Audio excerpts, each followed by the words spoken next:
नमस्कार साथियों, आज 15 मार्च है। आज का दिन बहुत ही पावन दिन है। आज के ही दिन हमारे महान पुरुष मान्यवर कांसीराम जी का जन्म हुआ था। ये मान्यवर कांसीराम कौन थे? ये दलितों के मसीहा, बाबा साहब अम्बेडकर के बाद में जो कोई मसीहा हुआ, मान्यवर कांसीराम हुए। इन्होंने दलितों के उत्थान के लिए, इतिहास के लिए, शिक्षा के लिए गांव-गांव जाकर के लोगों को जागरूक किया, लोगों को बताया, इतिहास के बारे में बताया, अम्बेडकर जी के बारे में बताया कि अम्बेडकर कौन है। मैं तो ये कहना चाहूँगा कि इनके पहले अम्बेडकर जी को कोई जानता नहीं था। अम्बेडकर कौन है ये नहीं जानता था। चलिए ध्यान देते हैं। इसका जन्म 15 मार्च सन 1934 को हुआ। कहाँ हुआ? पंजाब के रूपनगर के खासपुर गाँव में। इनके पिता हरि सिंह कांसीराम थे, माता बिशन कौर थी। इनकी पढ़ाई, इन्होंने अपनी जो पढ़ाई किया, स्नातक किया, ये विज्ञान से किया स्नातक। इसके बाद में इनका जीवन कैसे बदला? पढ़ाई करने के बाद में नौकरी करने लगे। नौकरी कहाँ करने लगे? Explosive research and development laboratory में करने लगे। ये क्या है? एक रक्षा अनुसंधान से जुड़ी प्रयोगशाला में वैज्ञानिक सहायक शोध कर्मचारी के रूप में कार्यरत थे। इन्होंने सन 1978 में बामसेब बनाया। इससे पहले ध्यान देते हैं, फिर इन्होंने क्या किया कि 14 अप्रैल उस समय आ गई और ये काम कर रहे, कार्यरत थे नौकरी में, तो इनको छुट्टी नहीं मिली 14 अप्रैल को मनाने के लिए। बाबा साहब अम्बेडकर की जयंती को मनाने के लिए छुट्टी नहीं मिली।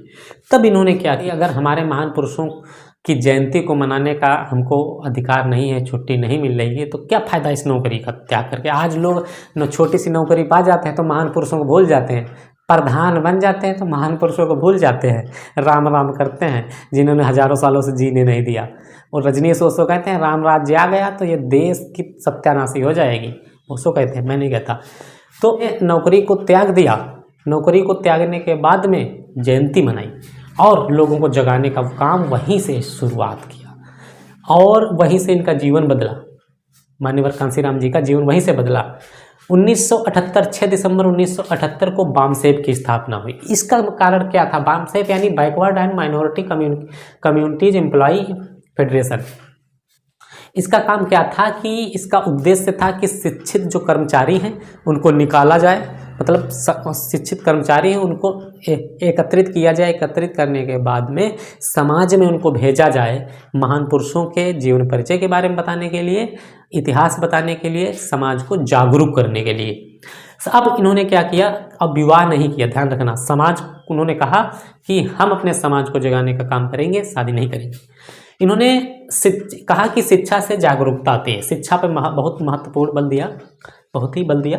इन्होंने कहा फिर संगठन से शक्ति बनती है और राजनीति से समाज में परिवर्तन आता है। तो इसलिए सन 1984 में बसपा की स्थापना किया। बसपा की स्थापना किया। इनकी सुप्रीमो मुखिया जो बनाया, आदरणीय बहन कुमारी मायावती जी को बनाया, जो हमारे प्रदेश की 4 बार मुख्यमंत्री रह चुकी है। अब मान्यवर कांसीराम जी ने क्या किया?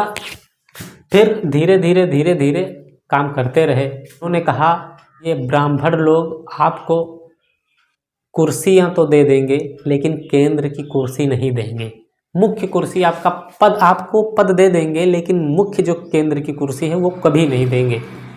इसलिए उन्होंने कहा, जोर दिया, इस बात पर बल दिया कि आप सभी लोग केंद्र की कुर्सी जब तक आपकी मजबूत नहीं होगी, आपकी नहीं होगी, तब तक आप कमज़ोर रहोगे, आप इतिहास को नहीं समझ पाओगे। आपको दबाने का काम, मिटाने का काम बराबर चलता रहेगा और चलता है। इसका गृह मंत्री अमित शाह बोलता है संसद में, अम्बेडकर का अपमान करता है और बोलता है कि अम्बेडकर इतना नाम अगर हमने भगवान का लिया होता तो हमको 7 जन्म तक कल्याण हो जाता। ये कह रहा है संसद में बैठ कर।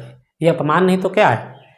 तो इसलिए इन्होंने कहा कि जब केंद्र में अपनी सरकार, अपनी ताकत होगी, मजबूत ताकत होगी, तो हमको कोई हराने वाला नहीं, झुकाने वाला कोई नहीं। इसलिए इन्होंने केंद्र की कुर्सी पर ज़्यादा बल दिया, शिक्षा पर ज़्यादा बल दिया। सभी को कहा शिक्षित हो जाओ। अम्बेडकर ने कहा था शिक्षित हो जाओ, संगठित हो, संघर्ष करो। तो उन्होंने भी इस पर बल दिया।